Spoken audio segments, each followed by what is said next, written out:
guys doing? That's good.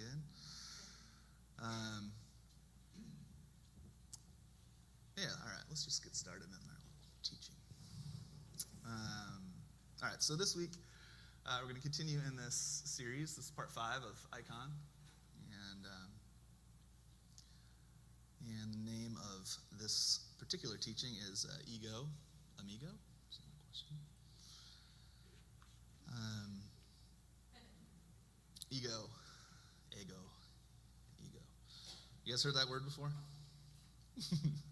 Yeah, right? It's kind of most certainly entered the popular vernacular.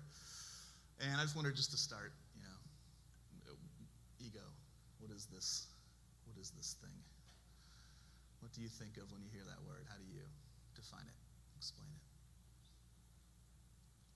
I heard a faint whisper from that way. Machismo. Yeah. Machismo.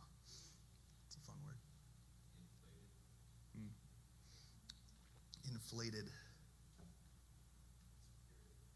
Insecurity.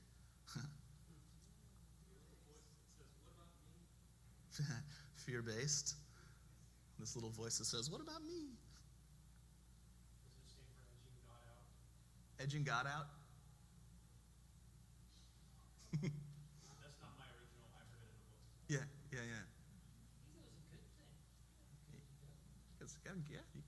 Ego's a good thing. It's got a bad rap. I think somebody said personality over that way. Sense of self. It's our unconscious sense of self. Yeah, our unconscious sense of self, what we take to be who we are. Yeah, ego. People talking about a lot of talk about killing your ego. Gotta get rid of that nasty little buggers that is getting me in trouble. Or so you kind of just like, oh man, that's just your ego. Or maybe this is just my ego speaking. And generally, you're like, it's not like, this is probably just my ego. And then, you say something that you consider to be helpful and positive. If we use it. And so I'm going to make a gentle plea for understanding for the ego, sympathy for the ego. One thing, I'd heard this lecture some while back, that guy Alan Watts, and he was talking about like the influx of Eastern spirituality to the West and the effect that has sort of flavored our concept here. And I thought something he said was interesting because he's kind of, the Eastern thought was sort of his the kind of crux of his teaching.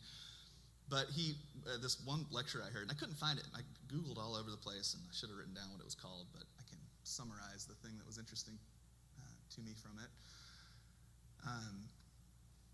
He was kind of offering a warning about taking on the sort of Eastern mode of conscious, and he likened it to being sick at a friend's house and not feeling well and realizing that you're probably not going to get better on your own, so you need some kind of medication. And so then you just go into your friend's medicine cabinet and start rummaging around for any kind of leftover medicine, taking what you can find in hopes to cure a sickness that taking medication designed to cure a sickness that you don't have was sort of the point he was making.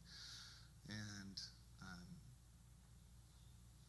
the reason for that metaphor is that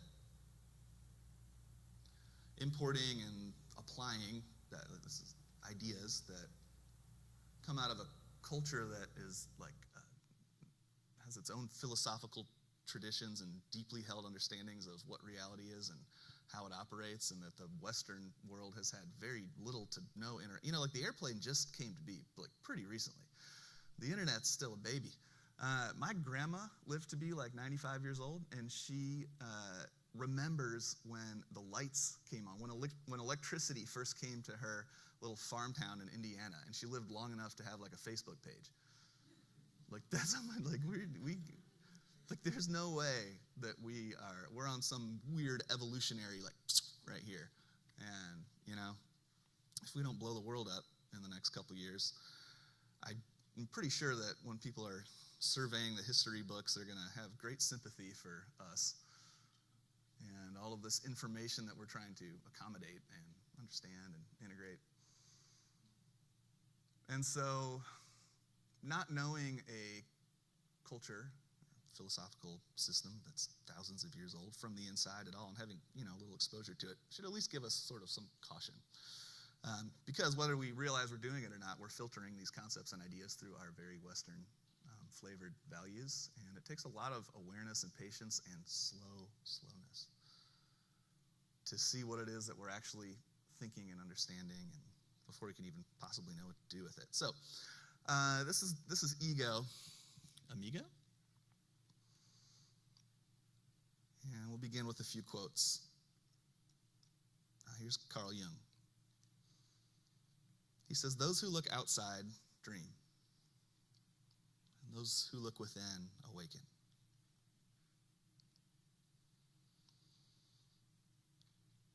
Here's St. Paul in 2 Corinthians.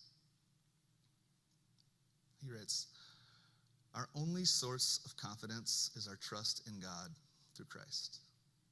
We have no qualifications beyond our surrender to the Spirit of God within. It's this Spirit that makes us messengers of the promise of a sacred life. This life has nothing to do with rules and regulations, only Spirit. Because the old rules led always only to death, but the Spirit gives life.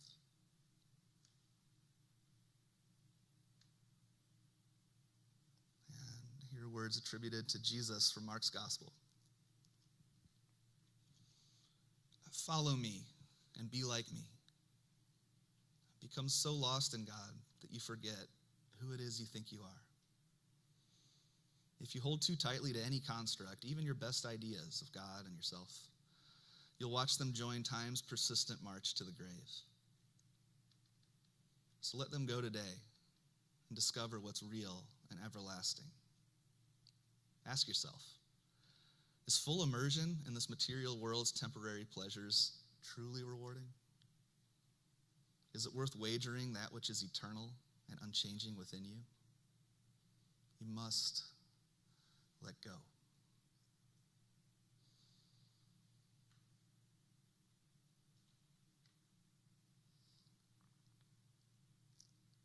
So, I'm going to offer a couple of ideas about how we'll be talking about ego this morning. The ego or mind is a sort of concrete and linear sense that comes hardwired into the human experience. I haven't met anybody born without one, nor heard of someone. And this part of us, this linear, logical, reasonable survival machine, has a really difficult time with these kind of teachings. And I have a hunch that that's why all of this, if you want to be my disciple, you must pick up your cross and follow me stuff gets lacks emphasis in most traditional churches. Because there's a part of us that this pick up your cross, you must die, you must die. We think, well, what? The mind is a survival machine. It's the sort of pinnacle achievement of who knows how many centuries, millennia of evolutionary processes designed to simplify our experience of reality to help keep our experience of being a separate self as a viable option. The Greek word, our word category comes from a Greek word categoria. It's almost the same word. And it actually means accusation, which is interesting. And it's a helpful descriptor of one of the primary brain, mind, ego processes, which is to rapidly convert complex situations down into neat categories so that we can sort of, without having to consciously focus on this, scan the environment for potential treats and threats. And here's another hunch. Some of the sort of mass anxiety epidemic that we face as a society now, we're like this is the safest society that's ever been. And yet there's more anxiety than ever recorded. And some of this must be due to this overdeveloped pattern recognition software that is constantly scanning to see. But the thing is that our problems that we face these days aren't so much like a warring tribe, next door, or is there a lion in that bush or a snake in that hole? I mean, maybe. I don't know how wild you guys are, or what your neighborhood's like. The HOA's probably got the tribal wars ironed out by now,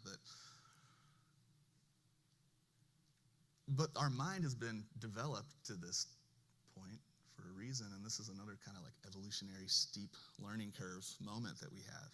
And so without tangible threats, we invent all kinds of things to be worried about, don't we?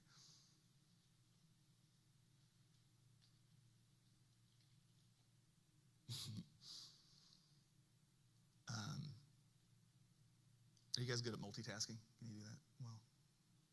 Yeah? So my brother used to make fun of me because I can't like, if I would look down at my phone for even a split second, like I think most people can like fire off a quick text, but even if I were to say like, thank you, period, I would just lose all contact with whatever's happening around me. And so, but I will say one multitasking capability that my mind seems to have is that I can drive like a 4,500-pound car down the road without thinking about it. Have you ever like gotten home and looked up and been like, how did I, because I just am so like lost in my mind. It was like I took an Uber and the driver was me, and I got home, and we tell our kids all the time, like, dude, we have a through street that we live on, and though there is a stop sign 2 houses down, people are still going upwards of 70 miles an hour, and every one of them are putting on lipstick and eating French fries and sending a text and driving with their knee while they're doing that. So we always tell our kids, like, it is your responsibility to stay alive. Make no assumption that anybody sees you. They don't. Like, they can't.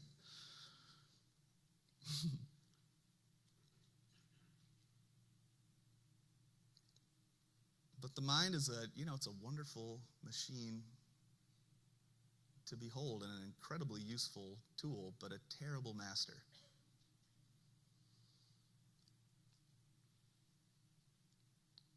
Carl Jung wrote, this is kind of his definition of ego. He said, ego is the center of the field of consciousness, and it contains our conscious awareness of existing, like it's the sense that I'm here,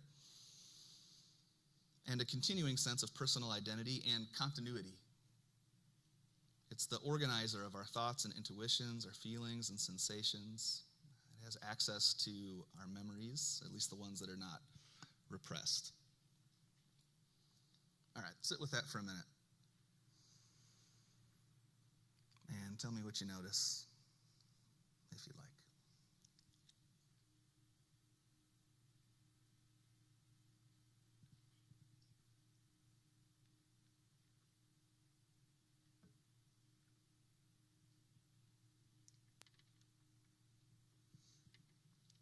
Seems like a workable definition to everybody? All right? Okay, that's what we're talking about. Good. So the word that was most interesting to me out of this statement so far is this word continuity. And the question, the curiosity, is it a sense of personal history? Is that the primary thing that makes me, me? And I was reminded of this thought experiment I'd found a while back. It goes like this. So the ancient Greeks told stories of a mythic king. His name was Theseus. Have you heard of Theseus's ship or Theseus's paradox? So Theseus and his crew, they went on many adventures aboard his beloved ship named the Argo. Once upon returning to Athens after a violent conflict with King Minos, Theseus found there were cracks along the hull of the Argo. And so the boards were removed and the hull was replaced. Sometime later, after a confrontation with a rock-hurling cyclops, remember that one? The mast and the sails of the Argo were severely damaged, and so then they had to be replaced once back at port. Soon after, the deck was scorched with fire, replaced with new wood, And this continued in this way through many adventures until every original piece of the Argo had been replaced.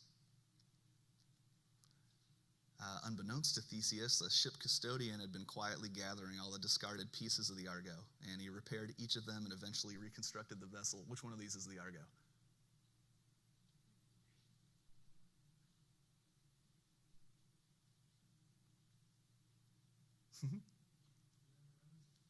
Whoever owns it? Oh, that's cool. Whatever you call it.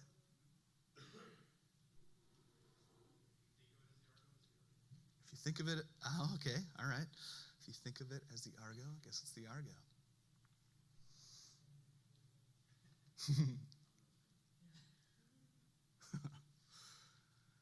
Somebody told me that like our cells do the same thing. Have you heard that? I don't understand how this works. Does anybody have a science background and can explain to me? Our cells reproduce themselves, they're always making new cells.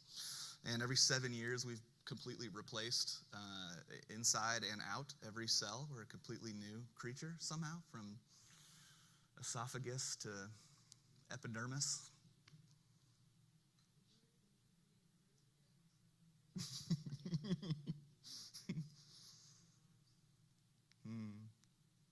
You'd think you'd be improved with all these upgrades, yeah. And maybe we are, yeah. Maybe we are. I know that sometimes when I upgrade my Apple cell phone, it stops working. Progress. We are supreme technology, yeah. Oh, I just thought of this. So a while ago, I read this, it was Donald Miller, I think, a similar thought experiment. He said, let's say you're completely in love with your, it's kind of like your song, Corey. What's your song with the AI? Get it. What is it? What are the lyrics with the girlfriend and the AI?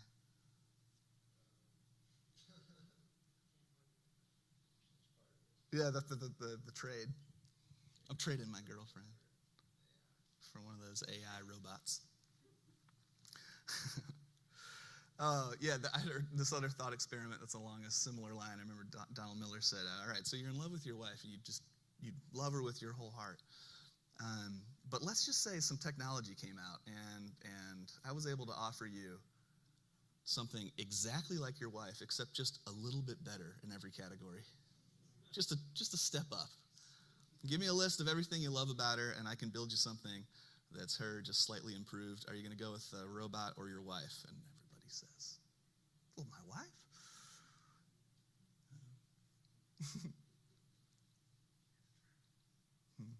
Yeah, it's a trap. Yeah.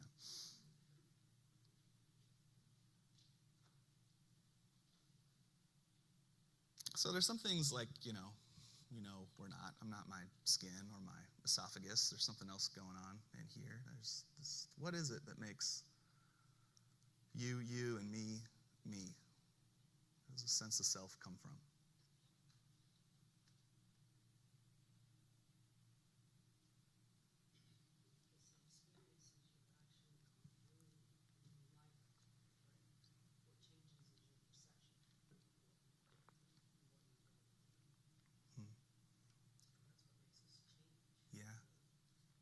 Yeah, life's experiences and how those often change the way that we perceive life. So maybe the experience of growth and transformation contribute to this sense of self. Yeah.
pocket universe.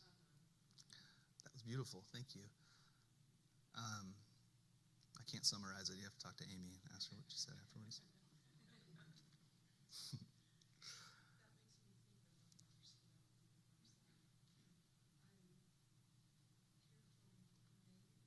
Oh, yeah. Beautifully and wonderfully made. I feel like it's that place where we feel at home with God. Mm.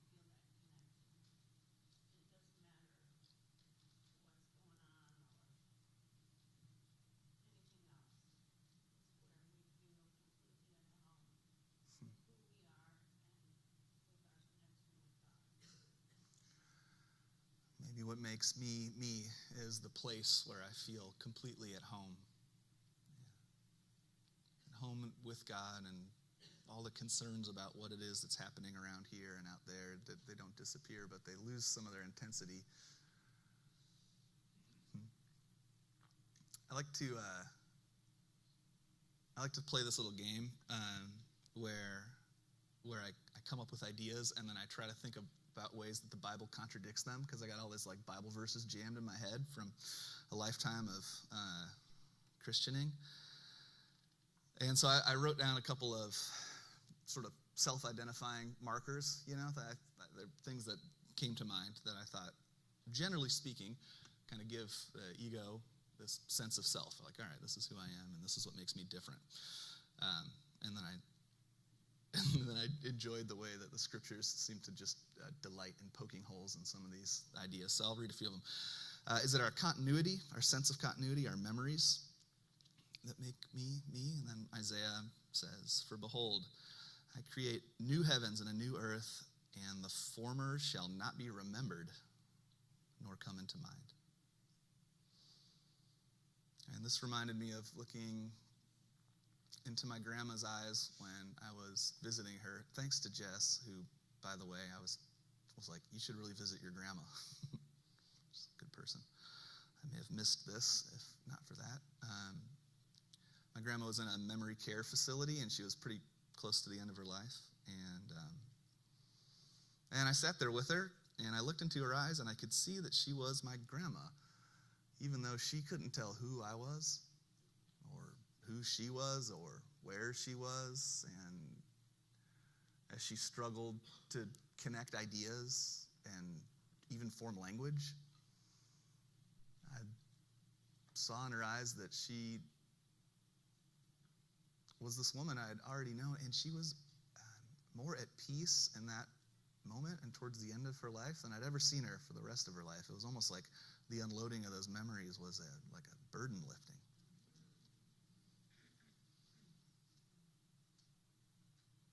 All right, so continuity or memories maybe is what makes me me, are my preferences, the things I'm attracted to, and the things that the stuff I like and I don't like. That takes up a lot of bandwidth. I don't know if you've tuned into that channel in your mind, or if I don't know if we're all the same, but I remember walking around this neighborhood one time, and I suddenly paid attention to my mind, and it was being such a turkey. I was like, oh, about everything, and I was like, is that always going on in here? I was like, oh man, I think it is.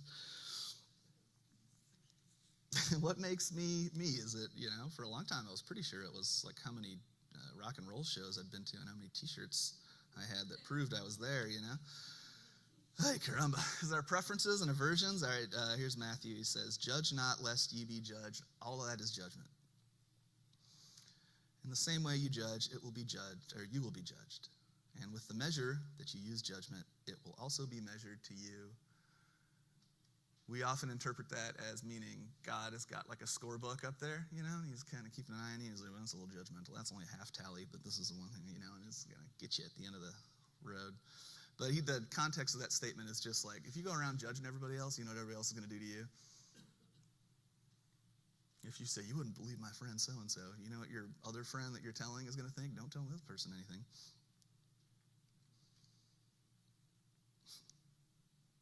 All right, so maybe we should keep an eye on that aspect. What makes me me? Is it my family, where I came from? That's pretty outsized influence, The older you get, the more you realize, I'm becoming my dad. It was a walkabout, but here we are. Our family, or the roles that we play in our family: mom, dad, sister, brother, husband, wife, son, daughter. Here's a gentle statement that Jesus offered once to a disciple who said, "I'm in, man. I just got this one thing I need to do. My dad just died, so I got to handle the kind of burial thing. So let me know what the next town is, and I'll meet you there." And Jesus said, "Follow me. Let the dead bury their own dead." That's pretty heavy. That's also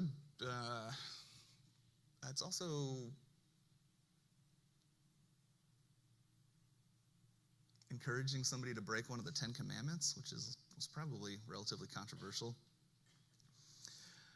Later, he gets in full get on my level mode, and Matthew records Jesus is saying this: "Do not suppose that I've come to bring peace to the earth. I didn't come to bring peace, but a sword. For I've come to turn a man against his father, a daughter against his mother, a daughter-in-law against her mother-in-law. A man's enemies will be members of his own household. Anyone who loves their father or mother more than me is not worthy of me. Anyone who loves their son or daughter more than me is not worthy of me. Whoever does not take up their cross and follow me is not worthy of me. Whoever finds their life will lose it. Whoever loses their life for my sake will find it."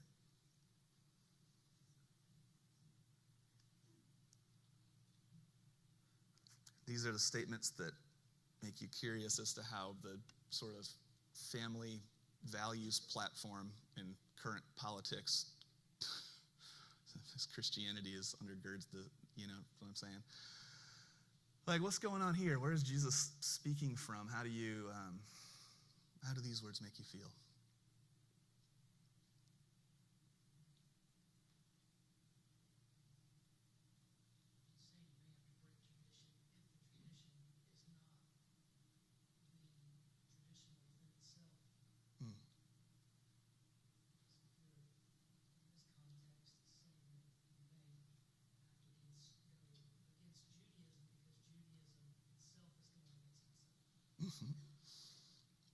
In order for a system to be purified, somebody has to be brave enough to break allegiance to the system. And if you go ahead and give that a shot, you know what the system does? It says, "Oh, thank you. I see the error of my ways. My gosh, I had really, whoa, we got a lot of stuff confused there. Thank you. Wow, this is great." Yeah, that's why all the prophets are dead. And why your parents don't like your tattoos. Oh, really? Whoa, grandma's advanced.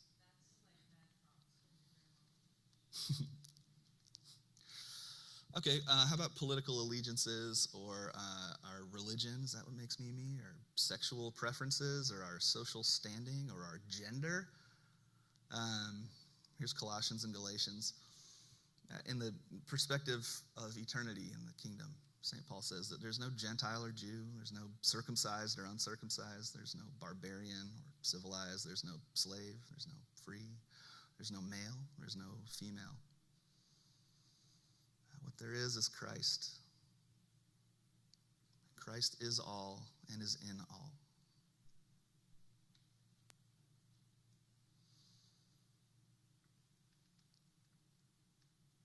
And in reading all of this and researching the last couple of weeks, something came to me that maybe this ancient first of the 10 Commandments, that you shall have no other gods before me, includes the God of ideas that we have about ourselves and about each other and about God.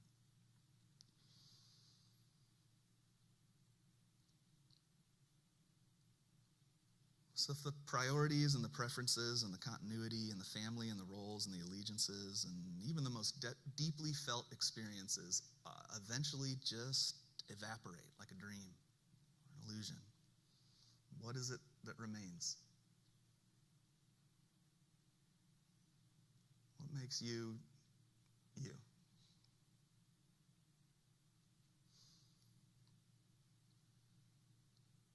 once to a group of religious experts who are deeply concerned with Jesus self-identifying as God, Jesus said, did you know this is in the Bible? Jesus said, is it not written in your law, I have said that you are gods? You can't claim to be loyal to the scriptures while ignoring what they teach. He's quoting a psalm, and this statement got him into a lot of trouble. And I think it got him in enough trouble that still in most churches, like, we're not touching that thing with a 10,000-foot pole, let alone examining what it might mean.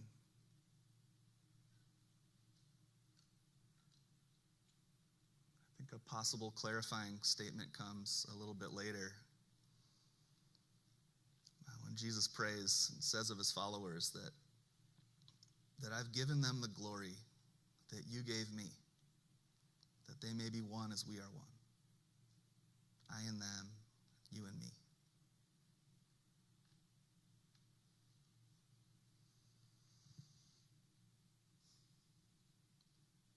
Any reflection anybody would like to offer so far? This feels so much like it's going back to the inherent mystery of all, like, there's no answer. You can't answer like what makes us who we are if we strip away everything and rebuild every 7 years, or if it's ship. It's like what makes any of that what it is. And I think about like this imagery of like a perfect circle, and then the Zen imagery of not quite perfect circle, and the space in between, and how ego is like what tries to fill in that gap and make it like a full circle, and like a flavor profile. You used the word flavor early on in the teachings today. That stuck with me. I was like, yeah, what makes chili powder what it is? It's all these components, and we like identify when they're grouped together, we call them this. And when a person has like this factor and this factor and this factor, we call them that. And it's like an implication, and that's heavy. Like this space that Amy talked about, where we find freedom from having to imply who we are and like describe or portray who we are. It's like, I don't know. Like, who am I? I don't know. That's so liberating. To modify based on where you are or what you can do. Because you are so diverse. There is no one thing. And I think that's okay. That's the play, isn't it? Play, what is it?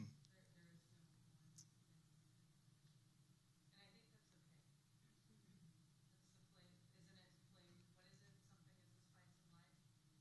Variety. Variety is the spice of life. Yeah. Thank you. To me, the psalmist saying that you are gods is evident in that we're made in God's image. So in some sense, we're like God. And if we are not Jew or Gentile, or male or female, or slave or free, it's all what happens in the short time of earth. That's not where we are. It's what we are for eternity. So we're like a God in that we're made in His image and we will live forever. And that's what I think that focus is supposed to. I don't think I think enough about how much I should focus on that incredible insight and truth that I will live forever. So it puts everything I go through today and in this earth into a different perspective. Christ went through so much, and then as soon as he died, he was a poor man, and then as soon as he died, he was put in a rich man's cave. And then all of life and eternity revolves around him, and yet he was a no one on earth. So it gives me hope that there's so much ahead, regardless of what I don't experience today. Yeah. It's like,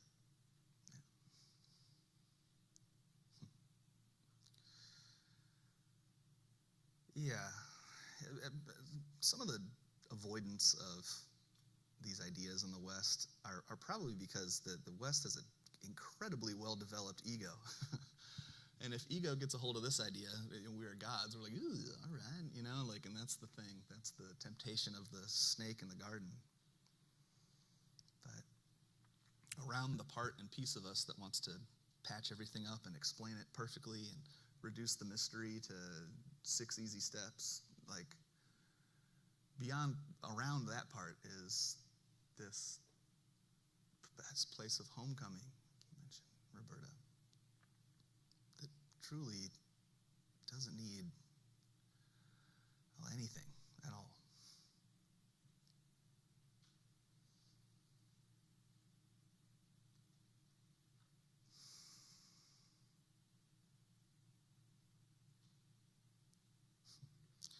I want to move real quick through this next section.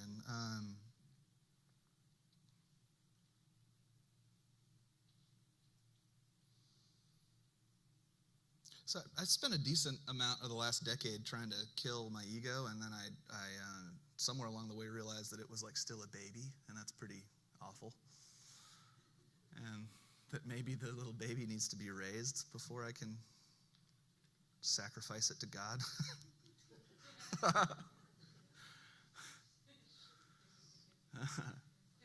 Like there's an awareness that is necessary to approach any of this, and it's really helpful to spend the time to come to some realization of what it is.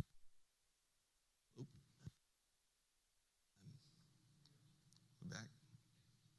What it is that's actually happening in here before we begin to apply the solution to problems that aren't ours.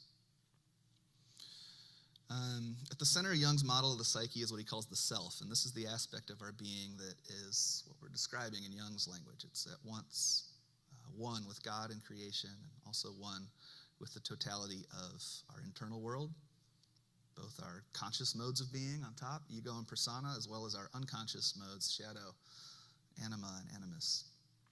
And when we're over-identified with ego, which is a natural part of the journey of self-development, when we're over-identified with this part of who we are, we may long for the experience of union, as we may come to realize that this is what I am here to know. But it feels eternally just out of reach, just almost there. And this isn't necessarily because ego has no interest in union or is in some way positioned against the spiritual life, though that's maybe true in some instances. What's more likely for most of us is that union feels to ego like just another thing to attain to, another task that has to get done, and it's like that one most important task that you know you have to get done today, but it seems so big that you just busy yourself with a million other things to try to distract yourself from the fact that you're still going to have to do this thing over here. You know, that like management book that's called Eat That Frog? You know, it's like, if you got to eat a frog today, just eat the frog first thing in the morning. You know, the ego's like, I don't even know what the union is. I can't describe it or define it. It's really hard to find clear steps to it. You know, it's the pathless path. What is that?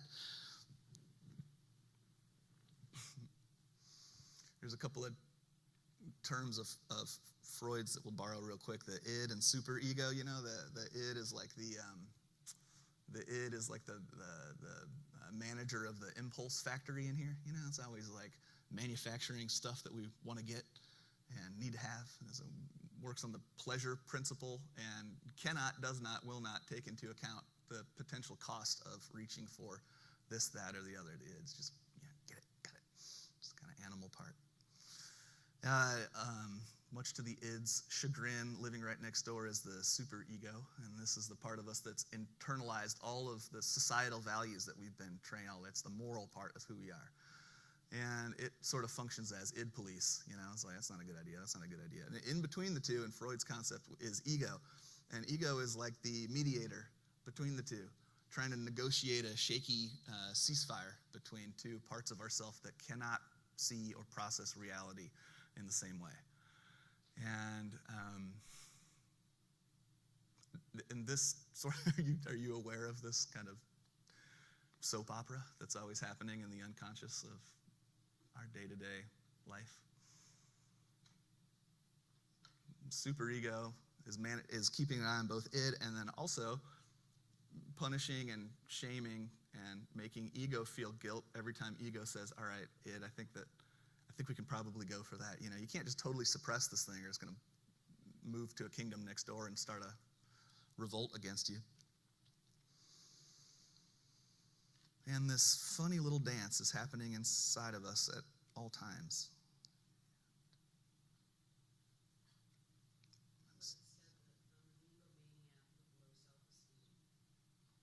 Mhm.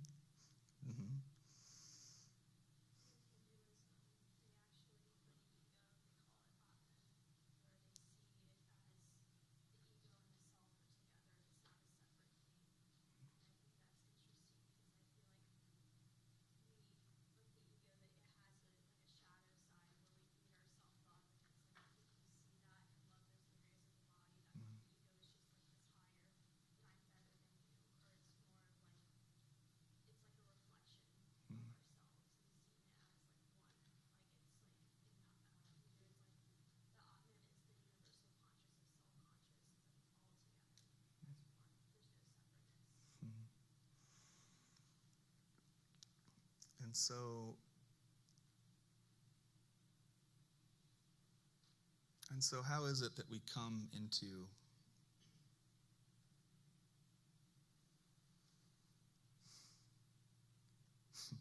knowing that the part of us that feels the most like who we are is also incredibly stretched, thin, overworked, underpaid, undervalued, underappreciated manager between impulses that it can't possibly forever fend off, and all the guilt and shame associated with this, and this is all churning in here. And then also we look to the world outside, and it's covered in billboards and drama, constant stimulus.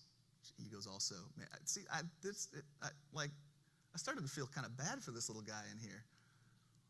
And then I'm, wherever this thing's coming from, I'm just trying to kill it this whole time. Well,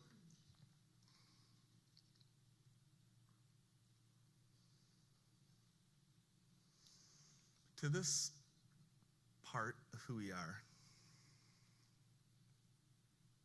the feeling that on top of having to manage all that is already going on, I also now have to attain to enlightenment, correct this union code, and finally learn how to pray. I can feel like asking too much, and I believe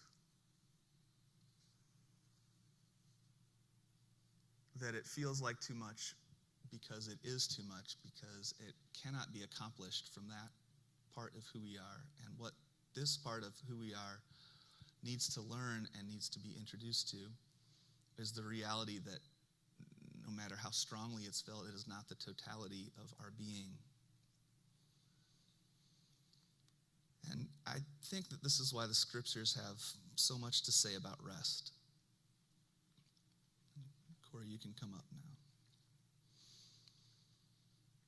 This is Hebrews 4. It's the 21st slide. At the very beginning, God set aside a certain day for rest. The name of that day is today. So today, if you hear God's voice, don't harden your heart. The promise of rest is renewed each moment because God himself is at rest. To avoid rest is to defy God. So if you choose to work hard at anything, may it be the work of entering into the rest of God.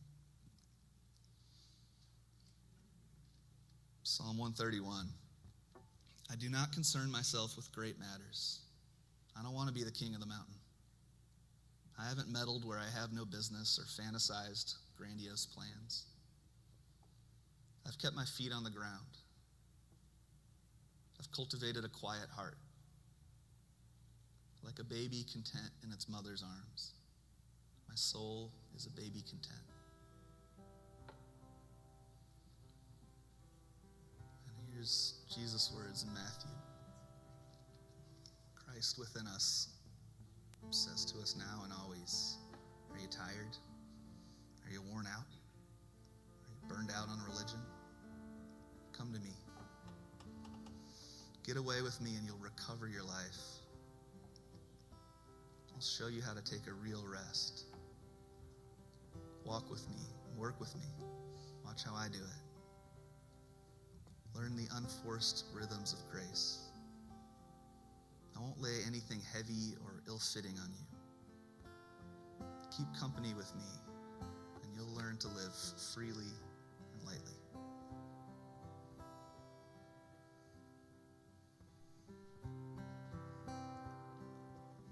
So let's give it a shot, eh? We can spend the rest of our time here together however you'd like, however you best see fit. Whatever it is you choose to do so restfully. Communion elements are available. You're welcome to come up. It's 11:28. You play 2 songs anyway? All right. So I'll come up after a couple tunes and I'll dismiss us officially, but you're free to use this time however you'd like. You're welcome to leave or stay. Thank you for being here.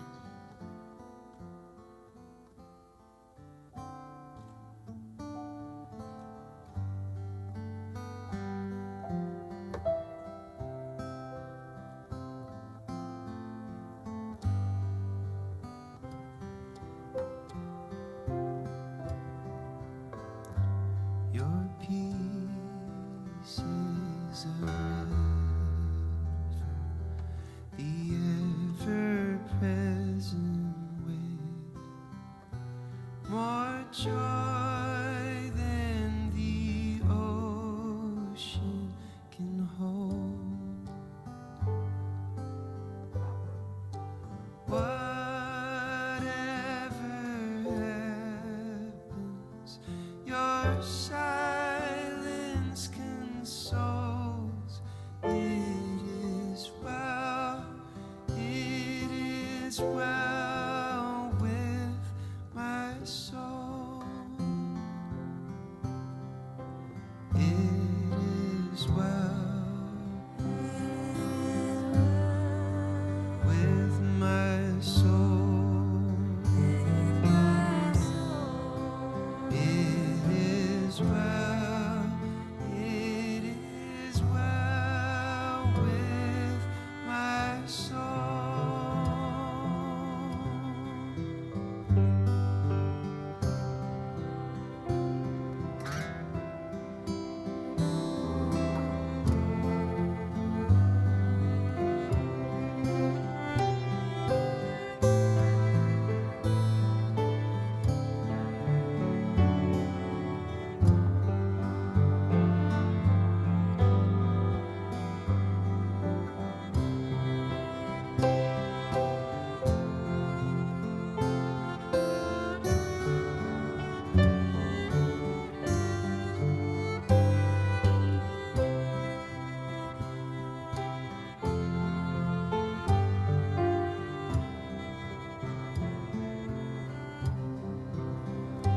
Though shadows should surface and suffering will come, I rest in the one thing I know, that Christ is not absent from my darkest moments. His light guides the way for my soul. It is well with my soul. It is well with my soul.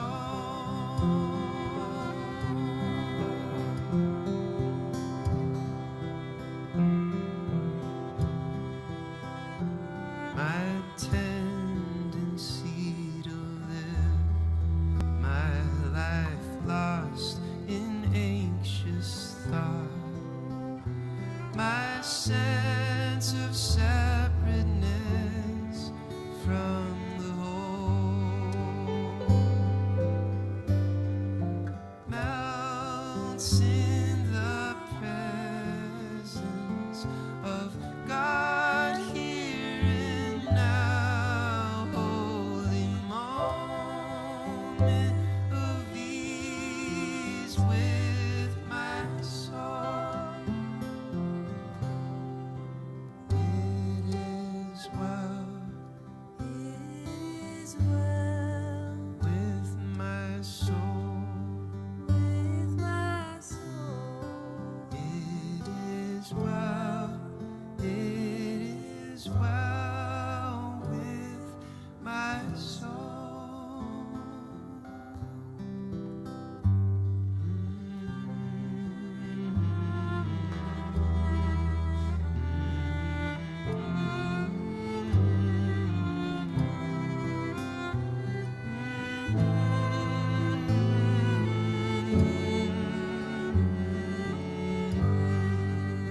source of the radiance, illuminate our sight. Let your love keep leading us home, freed from illusion, reborn into oneness. It is well, it is well with our soul. It is well with our soul. It is well, it is well with our soul.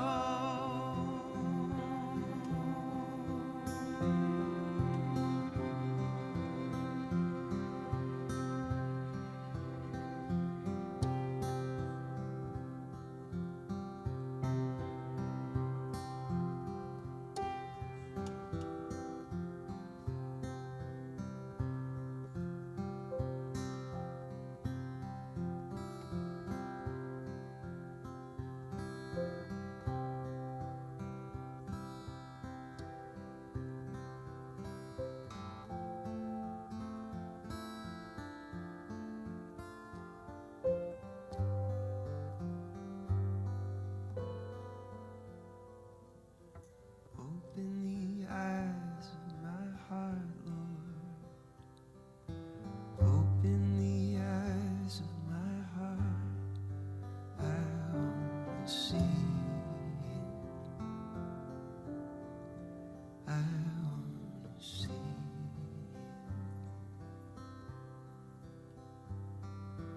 Open the eyes of my heart, Lord. Open the eyes of my heart. I want to see. I want to see you high and lifted up, shining in the light of your glory. Pour out your mercy and love as we sing, holy, holy, holy, holy, holy, holy, holy, holy, holy, holy. I want to see.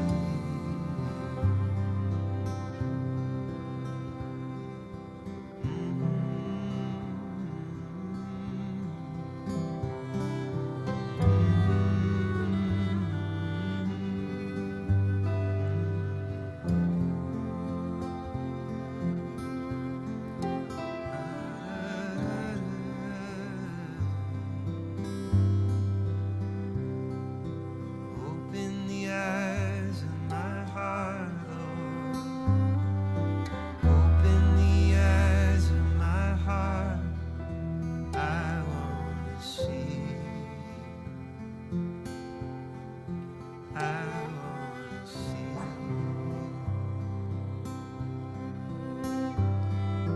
Open the eyes of my heart, Lord.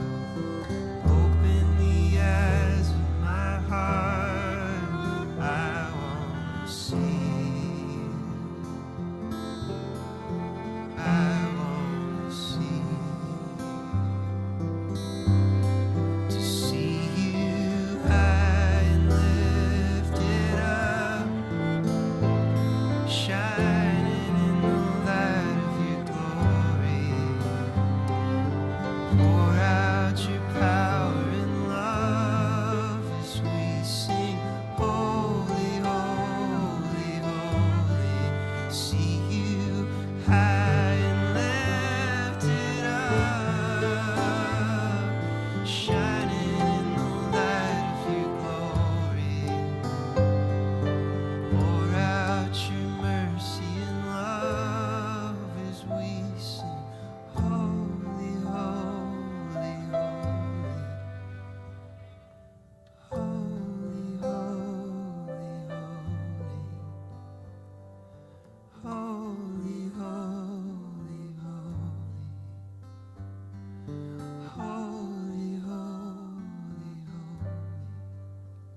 gentle, gentle, gentle.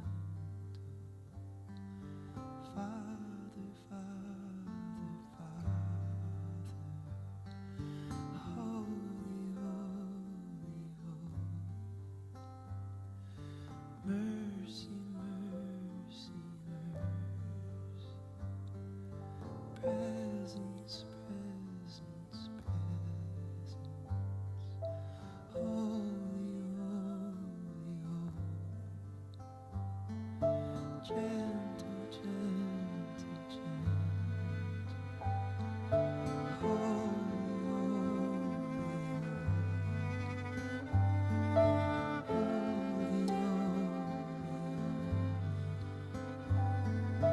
Holy, holy, holy, holy, holy. I wanna see you. Gently, gently, gently. Oh, mercy, mercy, mercy. Holy, holy, holy. Presence, presence, presence. Gentle, gentle, gentle. Mercy, mercy. Holy, holy, holy. Holy, holy, holy.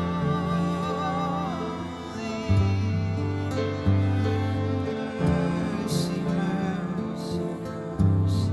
To see you high and lifted up, shining in the light of your glory.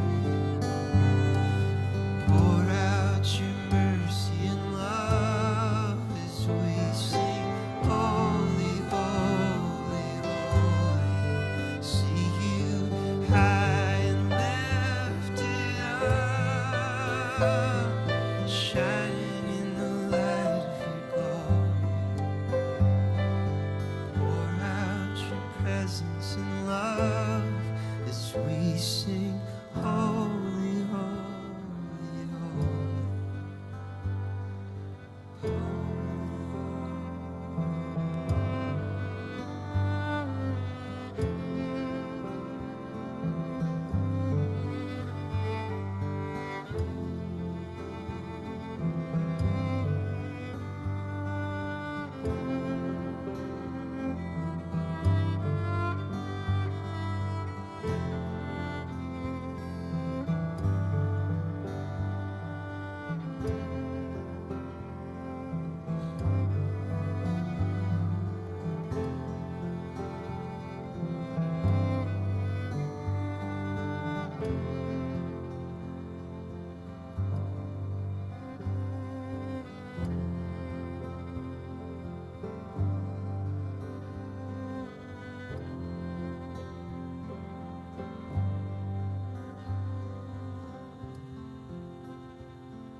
When the music fades,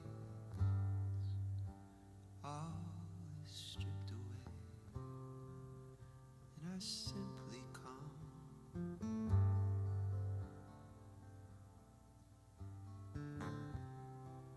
Longing just to bring something that's of worth that will bless your heart.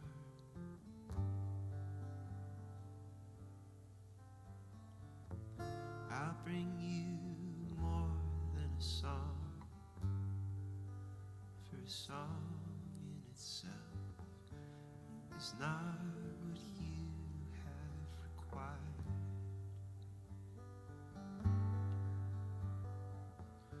You search much deeper within, through the way things appear. You're looking into my heart.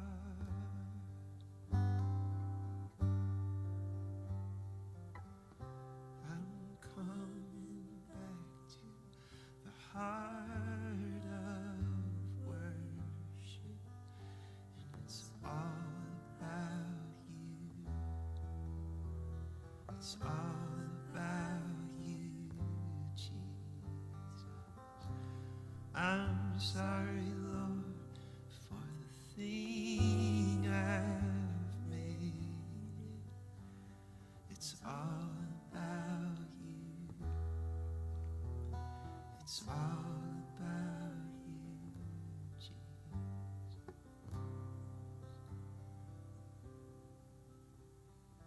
Holy, holy, holy. Holy, holy, holy. Holy, holy, holy. I want to see you.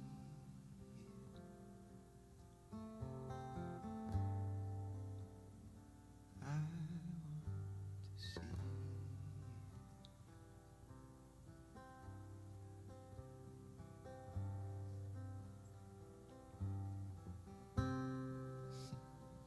All right. You are all welcome to hang out as long as you like, or we're officially dismissed. So, though it may be implied that I just suggested we eviscerate our roles as mother and father. If your kids are in the back, you should probably go get them pretty quick. It's 11:45. As you go, do so in the peace of our Lord. Thank you for being here.